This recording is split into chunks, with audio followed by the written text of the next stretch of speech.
Terima kasih Bapak sudah menyempatkan waktu untuk bergabung bersama channel kami di Furniture TV.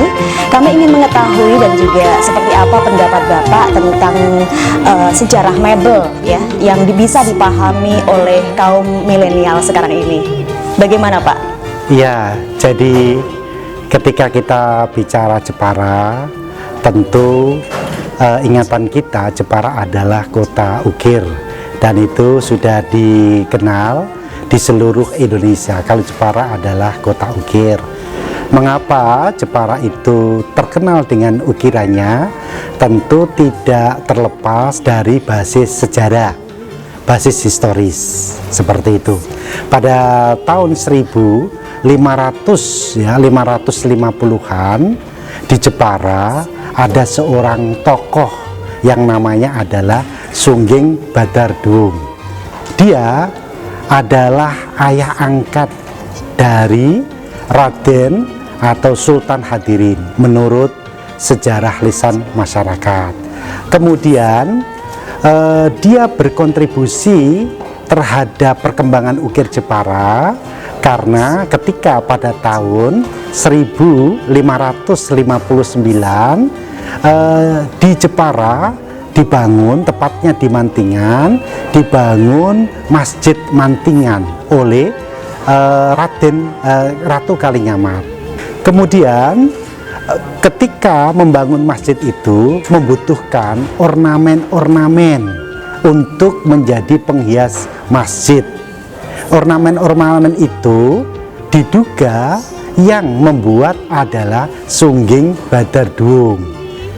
Hasil dari karya ukiran Sungging Badardung di karang yang kemudian ditempel di dinding-dinding masjid berupa ornamen masjid itu masih ada hingga sekarang, dan orang-orang Jepara itu percaya dan menganggap bahwa salah satu motif khas Jepara itu adalah terdapat di Masjid Mantingan, yaitu motif sulur-suluran dan tanaman-tanaman yang melingkar.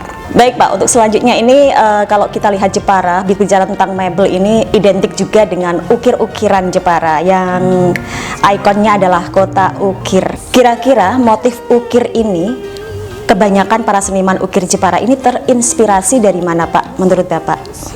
Sebenarnya begini, kalau kita lihat ya, ukiran itu kalau kita lihat dari ragam hiasnya itu kan sudah ada sejak zaman purba, ragam hias ukir. Karena contoh di Jepara itu kan banyak motif hias yang berasal dan mendapat pengaruh pada masa prasejarah. Contohnya berkaitan dengan hewan-hewan, karena dulu menjadi simbol peradaban yang pada masa prasejarah.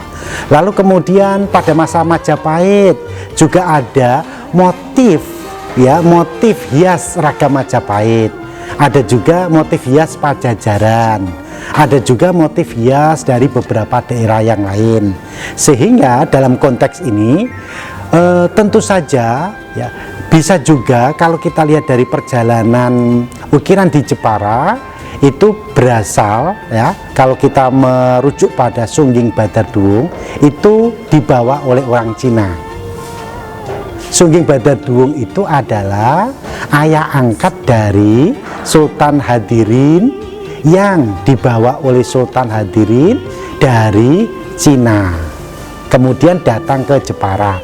Kalau merujuk pada cerita rakyat tersebut, tentu ukiran Jepara itu bukan ukiran asli Jepara, tetapi tentu ya, walaupun bukan ukiran asli Jepara, pengembangan dan kehidupan sosial budaya masyarakat itu kemudian berkembangnya kan lebih cepat dan lebih intensif, sehingga Jepara itu dikenal sebagai kota ukir karena keberadaan ukir Jepara itu ketika dirintis ya oleh Sungging Badardung pada masa Ratu Kalinyamat, kemudian tidak berhenti di situ.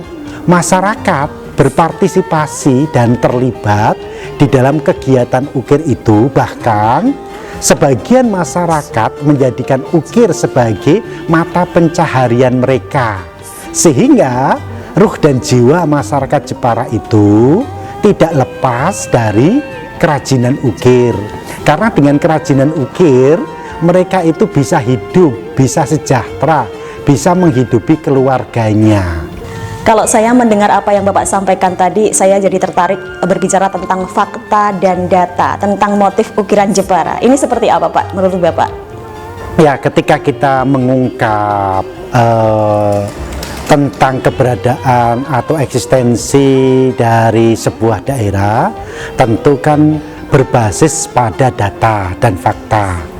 Dalam faktanya menunjukkan ya, ukiran yang di Jepara itu dipercaya oleh masyarakat berasal pada abad ke-16, 1550-an, yang saat ini masih ada di Jepara, yaitu ada di Masjid Mantingan. Meskipun ukirannya dulu bukan ukiran yang dibuat di atas bahan kayu, tetapi bahan karang, batu. Tapi dalam perkembangan selanjutnya, bentuk-bentuk motif ukiran yang ada di Masjid Mantingan itu kemudian dikembangkan oleh masyarakat menjadi ukiran kayu, dan ukiran kayu pun ini juga berkembang macam-macam. Ya, ada yang di meja, ada di almari, ada di macam-macam yang kemudian berkembang pesat hingga saat ini. Terima kasih Bapak Alamsyah. Semoga bermanfaat untuk kita semua, terutama pecinta channel Furniture TV. Dan saya berharap Bapak juga berkenan untuk mendoakan agar supaya pecinta seni ukir, pecinta mebel Jepara ini terus berkembang pesat ke depan, lebih maju dan jaya terus kota Jepara. Selamat kepada Furniture TV atas launching TV-nya. Semoga dengan keberadaan TV ini akan bisa menjaga pelestarian dan memberikan semangat bagi masyarakat Jepara untuk lebih mencintai kesenian atau kerajinan ukir, karena keberadaan, salah satu yang penting dari keberadaan Furniture TV ini ya, menggugah kembali kesadaran masyarakat, karena saat ini kesadaran masyarakat terhadap kerajinan ukir ini mulai melemah. Dengan hadirnya Furniture TV ini diharapkan pelestarian ukir dan kesadaran masyarakat, terutama pada generasi muda ini, terbangun. Dengan bangkitnya kembali, mereka mempelajari dan mempraktikkan kerajinan ukir di dalam kehidupan sehari-hari supaya tidak punah.